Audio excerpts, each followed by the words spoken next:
Assalamualaikum warahmatullahi wabarakatuh. Perkenalkan, nama saya Muhammad Irfan, Stambok A4212075, kelas EPJKR 2020. Baiklah, di kesempatan ini saya akan memaparkan materi tentang strategi pembelajaran Penjas yang dosen pengampunya yaitu Ibu Rahma, SPD, MPD. Baik, yang pertama adalah konsep pembelajaran Penjas. Pendidikan jasmani adalah suatu proses pembelajaran melalui aktivitas jasmani yang didesain untuk meningkatkan kebugaran jasmani, mengembangkan keterampilan motorik, pengetahuan dan perilaku hidup sehat dan aktif, sikap sportif dan kecerdasan emosi. Lingkungan belajar diatur secara seksama untuk meningkatkan pertumbuhan dan perkembangan seluruh ranah jasmani, psikologi, kognitif, dan efektif setiap siswa. Slide selanjutnya.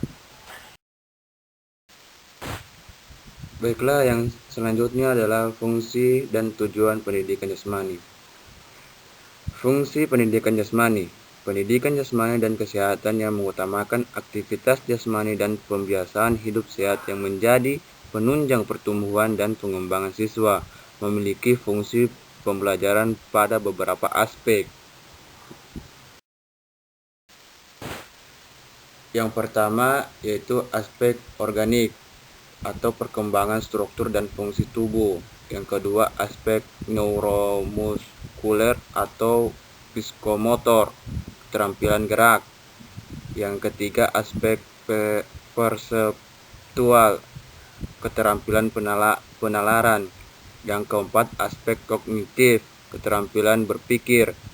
Aspek kelima yaitu aspek efektif, keterampilan sikap mental, sosial, dan emosional. Baiklah, selanjutnya yaitu tujuan pendidikan jasmani. Pendidikan jasmani dan kesehatan memiliki tujuan untuk membantu siswa memperbaiki derajat kesehatan dan kesegaran jasmani melalui pengertian, pengembangan sikap positif, keterampilan gerak dasar, serta berbagai aktivitas jasmani, sehingga siswa dapat yang pertama mengembangkan keterampilan pengelolaan diri dalam upaya pengembangan dan pemeliharaan kebugaran jasmani serta pola hidup sehat melalui berbagai aktivitas jasmani dan olahraga. Yang kedua, memacu pertumbuhan termaksud bertambahnya tinggi badan dan berat badan secara harmonis. Yang ketiga, mengembangkan kesehatan dan kesegaran jasmani, keterampilan gerak dasar berbagai cabang olahraga. Keempat, mengerti akan pentingnya kesehatan dan kebugaran jasmani. Kelima, meningkatkan kemampuan dan keterampilan gerak dasar. Selanjutnya yaitu ruang lingkup pendidikan jasmani dan kesehatan. Ruang lingkup pendidikan jasmani dan kesehatan meliputi beberapa aspek di dalamnya, yaitu yang pertama permainan dan olahraga, meliputi olahraga tradisional, eksplorasi gerak, keterampilan lokomotor, non-lokomotor, dan manipulasi, atletik, permainan kecil, kasti, road race, keeper, permainan bola besar, sepak bola, bola voli, dan bola basket, permainan bola kecil, tenis meja, bulu tangkis, dan tenis lapangan, renang, dan bela diri.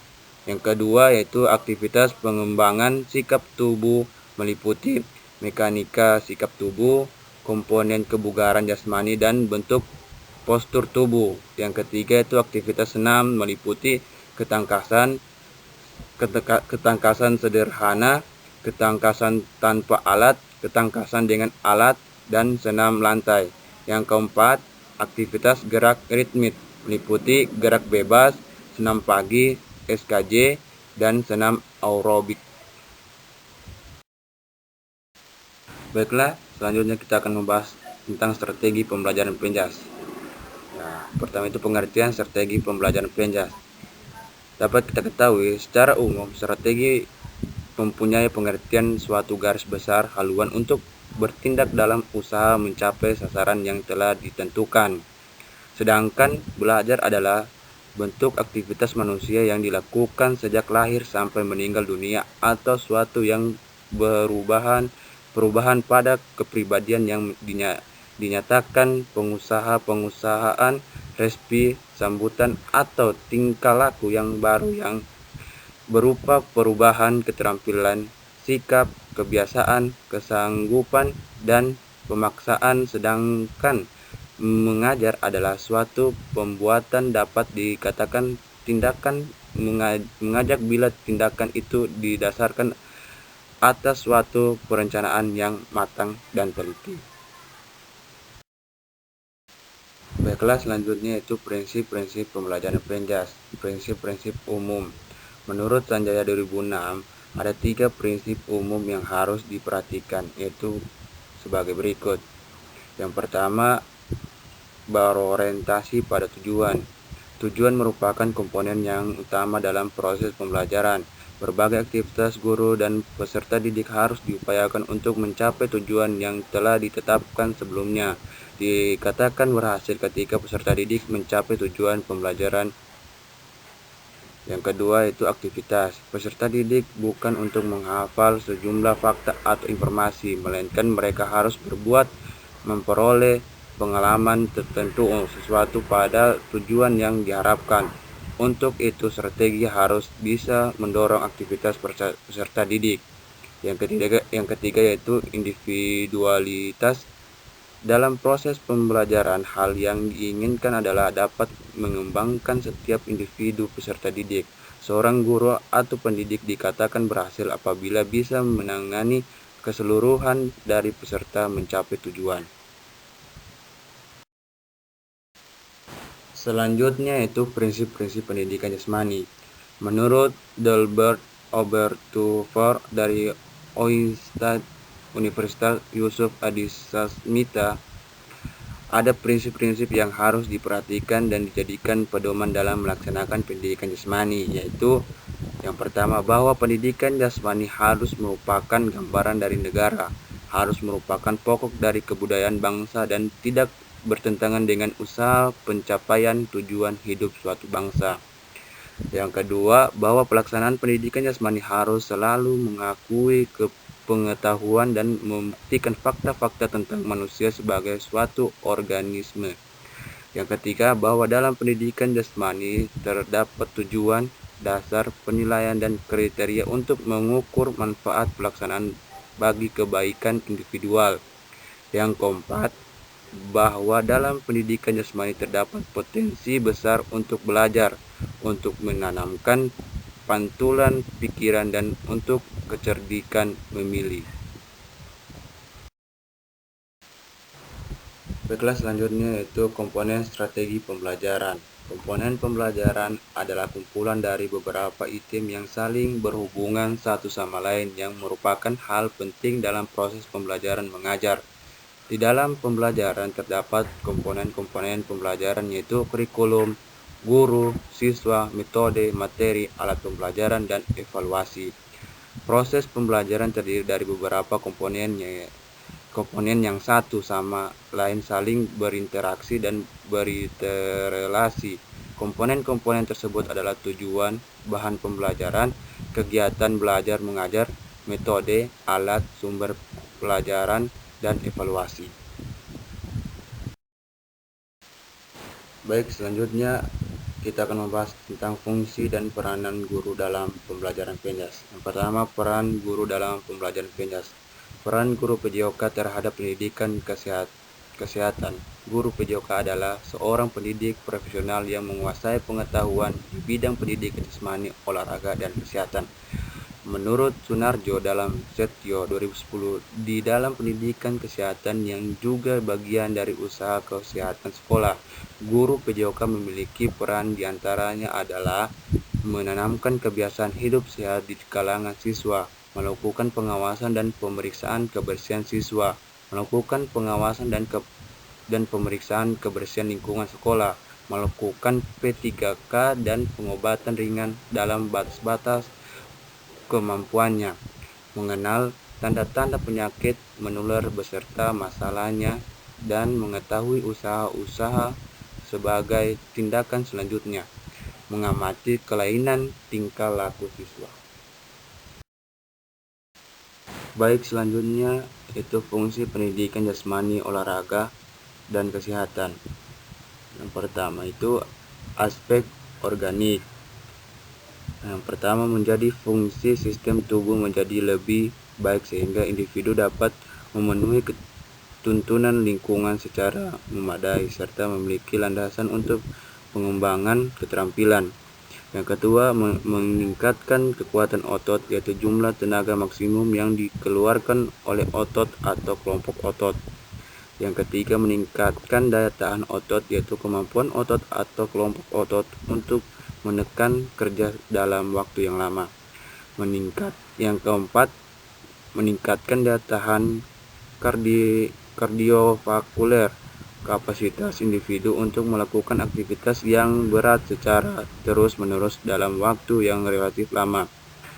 Yang selanjutnya yang kedua, aspek neuromuskuler.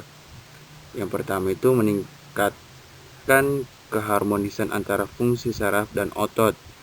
Yang kedua, mengembangkan gerak dasar lokomotor seperti belajar, berjalan, berlari, melompat, meloncat, meluncur, melangkah, mendorong, menderap, mencongklang, berguling, menarik. Ketiga itu mengembangkan gerak dasar lokomotor seperti non lokomotor seperti menggayung, melengok, meliuk, bergoyang, merenggang, meneluk, mengantung, membongkok. Yang keempat itu mengembangkan gerak dasar manipulasi seperti memukul, menendang, menangkap, menghentikan, melempar, mengubah arah, memantulkan, menggulirkan, menvoli. Selanjutnya yaitu tugas guru pendidikan jasmani guru. Tugas guru pendidikan jasmani guru adalah sumber inspirasi yang menjadi penggerak kepada siswa menjadi mandiri dan profesional dalam melakukan suatu aktivitas yang berlandaskan pada pemikiran rasional. Guru diibaratkan sebagai jembatan ilmu, karena gurulah manusia mendapatkan ilmu pengetahuan yang sangat berguna bagi kepribadian serta pembangunan bangsa di sekolah. Baiklah, selanjutnya kita membahas tentang keterampilan mengajar guru dalam pembelajaran penjas. Yang pertama itu hakikat keterampilan mengajar. Seorang guru dalam melaksanakan pembelajaran harus memiliki keterampilan. Istilah terampil biasa menggambarkan tingkat kemampuan seseorang. Kamus Besar Bahasa Indonesia menjelaskan bahwa keterampilan adalah kecakapan untuk menyelesaikan tugas. Keterampilan adalah pekerjaan untuk melakukan perbuatan gerak yang rumit dengan mudah dan cermat, serta menyelesaikan pelaksanaan dalam berbagai keadaan yang berubah-ubah. Ngalim Purwanto 1988. Cari pengertian di atas dapat dikumpul bahwa keterampilan adalah suatu kemampuan atau kecakapan yang dimiliki seorang dalam melaksanakan pembelajaran dalam rangka menyelesaikan tugas. Baik, yang kedua itu dasar-dasar mengajar guru pendidikan jasmani olahraga dan kesehatan di sekolah. Proses pembelajaran pendidikan jasmani olahraga kesehatan akan berhasil dengan baik jika guru yang melaksanakan pembelajaran menguasai keterampilan dasar-dasar mengajar dan sistematikanya dengan baik. Berikut ini adalah sistematik pembelajaran PNS menurut Agus Suryabroto yang dikutip oleh Nur Abdullah, yaitu latihan pendahuluan terdiri atas membariskan, menghitung, memimpin doa, dan memberikan salam. Selanjutnya memberikan aspirasi agar tidak ada perbedaan persepsi. Selanjutnya menyampaikan tujuan pembelajaran. Selanjutnya memimpin pemanasan. Yang kedua, latihan inti. Latihan inti harus mengandung unsur-unsur berikut. Yang pertama, pembentukan, kelentukan, kekuatan, kecepatan, kelincahan. Nah, yang ketiga, latihan penutup. Memberikan pendidikan, mengumpulkan, membariskan, dan menghitung jumlah siswa. Memberikan kesan dan pesan serta evaluasi. Memberikan tugas, memimpin doa, terus membubarkan. Selanjutnya yaitu fungsi pendidikan jasmani, olahraga, dan kesehatan di sekolah. Pendidikan jasmani, olahraga, dan kesehatan memiliki beberapa aspek fungsi, antara lain aspek organik rumah, aspek neuromuskular, aspek perseptual, aspek kognitif, aspek sosial, dan aspek emosional. Pendapatan lain tentang fungsi pendidikan jasmani, olahraga, dan kesehatan disampaikan para ahli di bidang pendidikan jasmani, olahraga, dan kesehatan yang merumuskan fungsi PNS adalah sebagai berikut. Yang pertama, merangsang pertumbuhan dan perkembangan jasmani yang serasi, selaras, dan seimbang. Kedua, merangsang perkembangan sikap, mental, sosial, dan emosional yang selaras, serasi, dan seimbang. Yang ketiga, memberikan pemahaman tentang manfaat pendidikan jasmani serta memenuhi hasrat bergerak. Keempat, memacu perkembangan dan aktivitas sistem peredaran darah, pencernaan, pernapasan, dan saraf. Selanjutnya yaitu tujuan pendidikan jasmani, olahraga, dan kesehatan. Tujuan pendidikan sering dituturkan dalam redaksi yang beragam, namun keragaman penuturan tujuan PNS tersebut pada dasarnya bermuara pada pengertian PNS itu sendiri. Beberapa pernyataan tentang tujuan PNS telah dibuat oleh tokoh-tokoh dan penulis. Dalam pernyataan tersebut ada yang sama dan ada yang berbeda dalam penekanannya. Dalam beberapa hal lain ada yang dihilangkan dan ada pula yang sama dengan lainnya. Baiklah, selanjutnya yang terakhir kita akan membahas tentang metode-metode dan gaya dalam strategi mengajar PNS. Yang pertama itu perumusan materi dalam pembelajaran PNS. Untuk memudahkan penetapan materi pembelajaran dapat diacu dari indikator, contoh indikator. Peserta didik dapat menyebutkan ciri-ciri kehidupan materi pembelajaran, ciri-ciri kehidupan nutrisi, bergerak, bereproduksi, transportasi, regulasi, iritabilitas, bernapas, dan ekskresi. Yang kedua itu pemilihan metode dalam pembelajaran PNS. Metode dapat diartikan benar-benar sebagai metode, tetapi dapat pula diartikan sebagai model atau pendekatan pembelajaran bergantung pada karakteristik pendekatan atau strategi yang dipilih.